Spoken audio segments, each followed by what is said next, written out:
পৃথিবীটা যেহেতু পরীক্ষা কেন্দ্র, নানান মানুষ নানান পরীক্ষা দিচ্ছে। যার যার পরীক্ষা তার তার কাছে কষ্টের, ভীতিকর। ক্ষণিকের জন্য পরীক্ষাগুলোতে ভালো লাগে, কিন্তু বেশিরভাগ সময় তীব্র যন্ত্রণার মধ্য দিয়ে যেতে হয়। এর মধ্যে সেই সকল মানুষগুলো তীব্র যন্ত্রণায় পতিত হয়ে আছে যাদের সম্পর্ক শুরু হয়েছিল হারাম দিয়ে।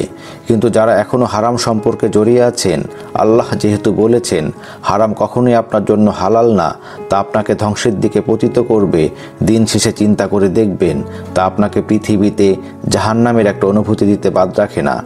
একটা হালাল সম্পর্ক পৃথিবীতে জান্নাতের খানিকটা স্বাদ বোধ করায়। তাই সকল ভাই বোনদেরকে হাত জোর করে অনুরোধ করব, হারাম সম্পর্কে জড়াবেন না। যারা হারাম সম্পর্কে আছেন বের হয়ে আসেন। জীবনে অনেক কিছু করার আছে। একটা সুস্থ সম্পর্কের জন্য আল্লাহর দরবারে হাত তুলে দোয়া করবেন।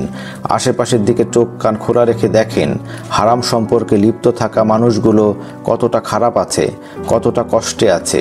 এখন ভাবতে পারেন অনেকে বিয়ের আগে হারাম সম্পর্ক করে পরে তো বিবাহিত স্বামী স্ত্রী হয়ে গেছে, তাহলে তো হালাল হয়ে গেল।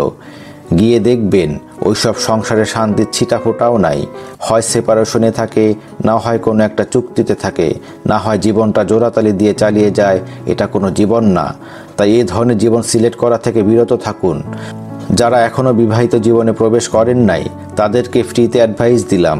যারা অলরেডি বিবাহিত কিন্তু পরকীয়ায় লিপ্ত আছেন তাদেরকে বলবো এই রেজাল্ট আরও ভয়াবহ সুনামির মতো।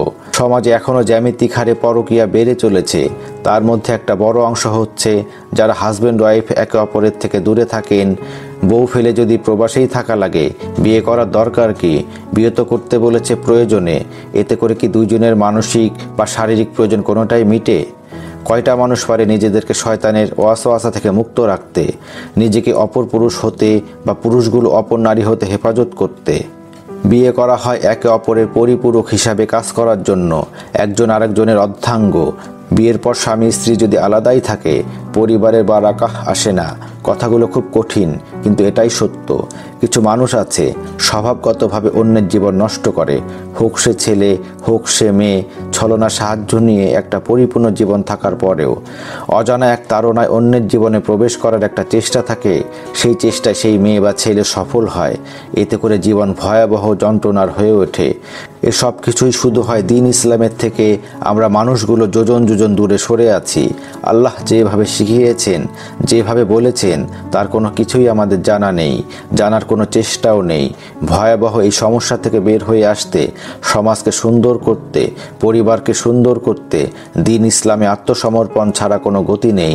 যারা হারামে জড়িয়ে আছেন আল্লাহ আপনাদেরকে বোধহয় দিক, হেদায়েত দিক, যেন বের হয়ে আসতে পারেন হারাম থেকে। যারা পরকীয়ায় লিপ্ত আছেন এই জঘন্যতম অপরাধ থেকে আল্লাহ আপনাদেরকে হেফাজত করুক।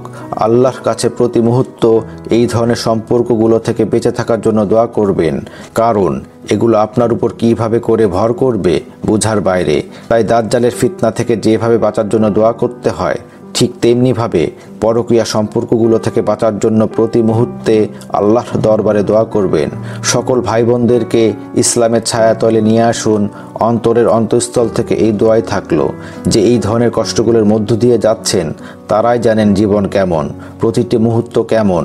যারা এখনও বুঝতে পারছেন না, হাত জোর করে রিকোয়েস্ট করব, জেগে থেকে ঘুমাবেন না, নিজের ব্রেনকে জাগ্রত করুন। আল্লাহ সকলকে হেফাজত করুক, সুন্দর হালাল সম্পর্ক গড়ে তুলতে সাহায্য করুক।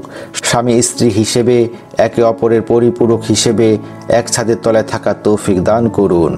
আমিন।